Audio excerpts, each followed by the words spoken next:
Assalamualaikum warahmatullahi wabarakatuh, teman-teman. Untuk penjelasan mengenai standar etika bagi klien, saya mengutip dari National Association of Social Worker dari Amerika Serikat terkait dengan standar etika untuk pekerjaan sosial. Nah, yang pertama khususnya terkait dengan tanggung jawab etik pekerja sosial bekerja dengan klien ada beberapa poin ya.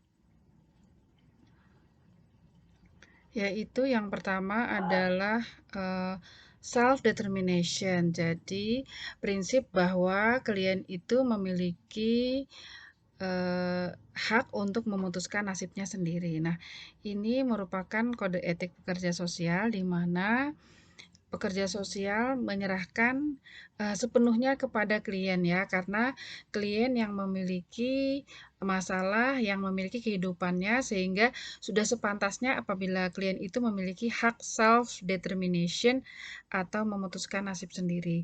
Nah, catatan saya mungkin kita agak sedikit bingung gitu kalau dikaitkan dengan norma-norma sosial atau norma agama, tetapi sebenarnya ini masih bisa kita pakai karena self determination ini maksudnya kita tidak memaksakan kehendak kita ya. Kita memberi masukan boleh, kita memberikan nasihat-nasihat itu juga bagus gitu kan. Dan itu juga merupakan salah satu fungsi pekerja sosial ya untuk mengarahkan klien. Tetapi tetap semuanya itu kan kita tidak bisa maksa ya. Seperti saya dulu pernah punya kasus di mana klien itu ingin bercerai dari suaminya. Padahal menurut cerita dari klien itu mengalami segala macam bentuk kekerasan ya. Kekerasan fisik, seksual, ekonomi, psikologis. Nah, pastinya kita sebagai pekerja sosial kan ingin agar klien itu sejahtera, agar klien itu tidak mengalami kekerasan dan mendapatkan keadilan. Tetapi karena klien mau seperti itu ya mau gimana lagi, tinggal waktu itu saya mengajak diskusi apa dampak yang bisa dihadapi klien apabila tidak ingin bercerai ya. Jadi maksudnya ketika misalnya kita sebenarnya nih secara tidak langsung memberikan masukan klien itu punya hak-hak sebagai perempuan untuk protes, untuk bahkan kalau untuk kasus di mana suaminya itu betul-betul pelaku kekerasan untuk bercerai, tapi kalau kliennya tidak mau ya kita tidak bisa maksa ya. Oke, itu self determination, informed consent. Nah, informed consent itu pekerja sosial harus meminta persetujuan tertulis ya. Nah, biasanya ketika konseling itu mereka disodorkan pernyataan untuk tanda tangan bahwa saya ke sini dengan kesadaran sendiri, tidak dalam paksaan siapapun. Itu penting ya. Jadi jangan sampai nanti ada kasus-kasus yang membuat tambah susah ya. Bisa jadi ada fitnah dan segala macam. Jadi kita harus betul-betul mendapatkan persetujuan klien. Nah, sebenarnya bukan hanya terkait dengan klien menandatangani itu, tetapi juga kita betul-betul harus mengatakan kepada klien bahwa hubungan kita dengan klien ini sifatnya sukarela. Ketika belum selesai konseling, misalnya tidak sesuai dengan kontraknya 3 kali pertemuan, klien cuma datang 1 kali pertemuan, itu bebas, hak dari klien ya untuk mendapatkan layanan. Kalau dia nggak mau ya sudah. Kemudian kalaupun misalnya dalam konseling itu, di tengah-tengah konseling, baru konseling sekali nih, kontraknya selama 1 jam, ternyata 15 menit klien itu udah capek, blocking, nggak mau ngomong, itu juga haknya klien. Jadi informed consent di situ. Nah, kemudian kompetensi, tadi sudah ya, kompetensi itu pekerja sosial harus memiliki kompetensi terkait dengan keilmuan yang dasar, keterampilan, baik mikro, meso, makro, kode etik, dan manajemen pelayanan organisasi sosial dan sebagainya, dan juga pekerja sosial harus selalu meningkatkan kemampuannya ya, karena yang namanya ilmu kasus itu terus berkembang seiring dengan perkembangan zaman, perkembangan semakin banyaknya manusia di bumi ini yang pastinya menambah masalah semakin kompleks dan lain sebagainya. Kemudian konflik of interest, tidak ada konflik kepentingan. Jadi ketika kita mengurusi klien, yang ngurusin klien, kepentingannya untuk klien. Jangan sampai klien itu misalnya ternyata pejabat, akhirnya kita memprioritaskan pejabat itu berarti ada konflik kepentingan. Dia bukan hanya sebagai klien, tapi dia sebagai pejabat kita, sebagai atasan kita. Nah, itu kita harus memilih. Kalau ada teman, orang tua, pasangan menjadi klien kita, lebih bagus dia kita rujukan ke teman kita ya. Karena ketika misalnya dia jadi klien kita, nanti ada konflik of interest. Hubungannya bukan hanya hubungan profesional, tetapi hubungan personal. Kalau hubungan personal itu ya bukan jadi peksos dan klien ya, karena peksos dan klien itu hubungannya personal. Jadi, kita suruh milih dan tidak boleh juga misalnya kita pacaran dengan klien, karena itu nanti akan bisa merugikan entah klien kita sendiri ataupun klien lain, bisa dimanipulasi. Jadi ketika misalnya kita memanipulasi klien atau klien memanipulasi kita, membohongi kita, akhirnya hubungan peksos dan klien juga jadi ikut-ikut kena dampaknya. Nah, itu tidak baik ya. Kemudian, privacy dan confidentiality. Nah, di sini kita harus menjaga kerahasiaan klien, privasi klien, tidak boleh membeberkan cerita klien.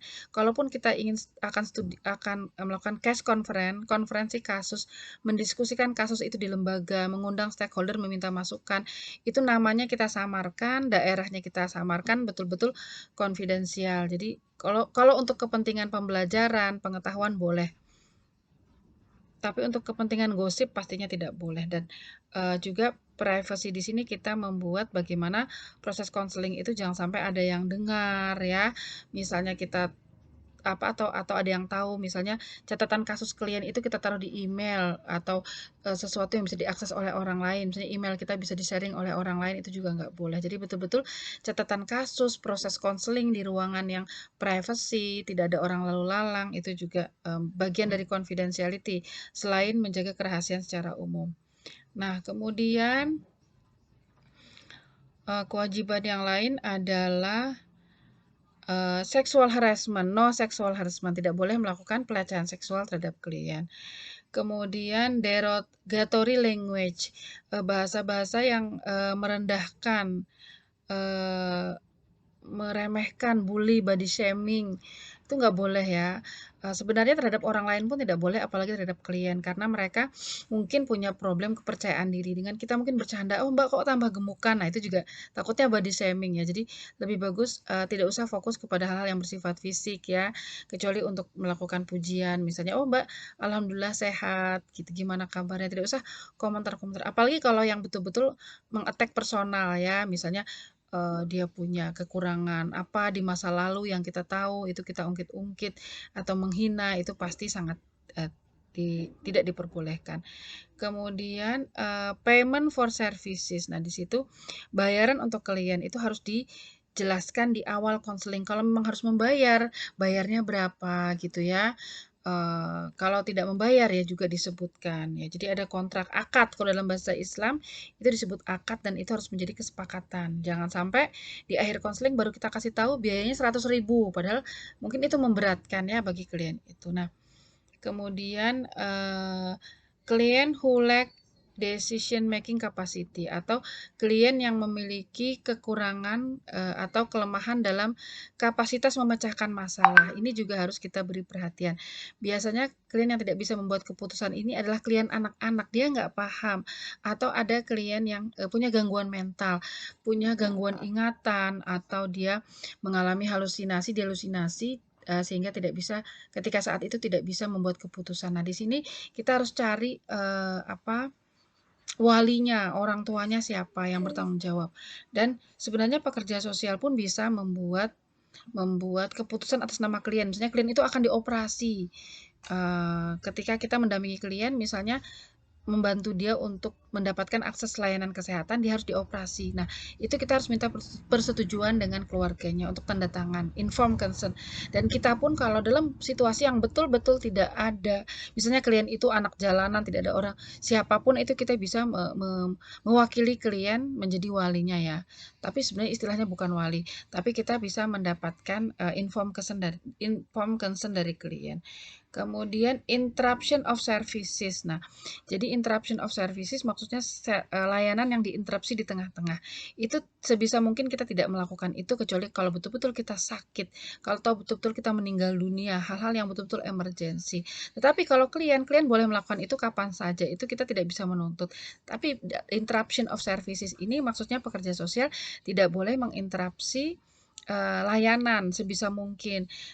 kecuali dia merujukannya kepada temannya. Misalnya kebetulan pada saat itu saya tidak bisa melayani klien karena saya sakit, ya saya menghubungi klien. Atau kalau klien kasusnya betul-betul harus ditangani saat itu, krisis, saya menawarkan, "Bagaimana Bu kalau ditangani oleh teman saya?" Teman saya juga peksos profesional dan saya bisa menceritakan kasusnya Ibu, dia bisa menindaklanjuti untuk penanganan selanjutnya. Atau misalnya saya kebetulan harus harus pindah pindah posisi di mana, eee, saya juga misalnya pindah kantor, mungkin ikut suami dan lain sebagainya, pindah domisili. Padahal klien itu lebih bisa diakses dengan, tatap muka. Nah, di situ saya harus merujukan klien itu kepada teman saya atau menyerahkannya ke lembaga, seperti apa maunya lembaga konseling itu dan klien itu juga maunya seperti apa. Nah, kemudian termination termination of services atau pengakhiran layanan konseling ya. Nah, di sini terminasi yang dilakukan atau mengakhiri hubungan konseling harus dengan pastinya sesuai kontrak. Yang kedua, harus sesuai dengan kesepakatan dengan klien atau kontrak. Juga bagaimana agar klien itu dipersiapkan ya, dipersiapkan untuk terminasi. Jadi nggak tiba-tiba walaupun kontrak misalnya hari ini terakhir eee konseling, tidak tetap harus kita kasih tahu, "Bu, ini 2 kali lagi, 2 minggu lagi kita terminasi, tolong nanti kita siapkan." Jadi, kita cek and recheck lagi apakah ada hal-hal yang masih tidak tercapai dalam konseling itu. Apakah masih ada pertanyaan-pertanyaan. Jadi, terminasi itu harus, sesuai kesepakatan dan harus kita persiapkan. Selain itu juga terminasi harus kita, membuat apa kesepakatan dalam hal apakah memang klien itu sudah siap ya. Kita harus punya indikator bahwa yang determinasi itu sesuai dengan kontrak, sesuai kesepakatan dan apakah klien itu memang siap. Jadi dia memang sudah bisa mandiri, sudah ngambil keputusan, sudah tahu apa yang harus dia lakukan ya.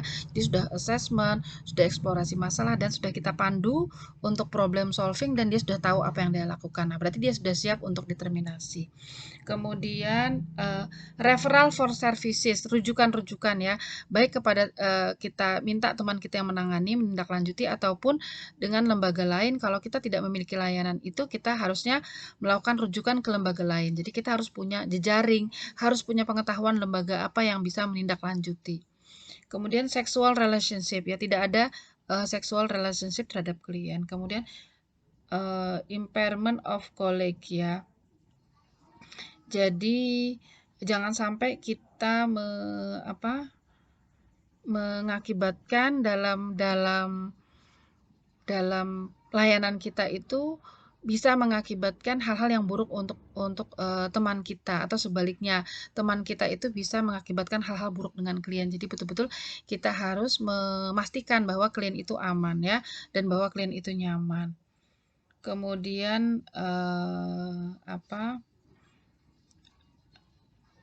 mengenai administrasi. Nah, untuk administrasi kita harus clear sejak awal bagaimana pembayarannya, kemudian juga kalau kita memang perlu untuk merekam pembicaraan dalam konseling itu harus izin. Kalau klien nggak mau ya nggak jangan. Dan juga administrasi itu misalnya kita harus punya catatan kasus. Itu kita juga bilang, "Bu, ini kasusnya saya catat, tapi saya hanya memberi ketika selama konseling saya hanya membuat catatan-catatan kecil, tapi sebenarnya saya punya rekaman kasus mengenai kasusnya Ibu. Kalau Ibu mau membaca itu silahkan." Nah, itu semua harus dikomunikasikan dan disebutkan bahwa memang ada administrasi kita harus membuat catatan maupun pembayaran ya. Nah, kemudian seperti itu dari saya terkait dengan bagaimana kewajiban pekerja sosial dengan klien, ethical responsibility atau tanggung jawab etiknya akan kita sambung lagi di pembahasan yang lain. Terima kasih.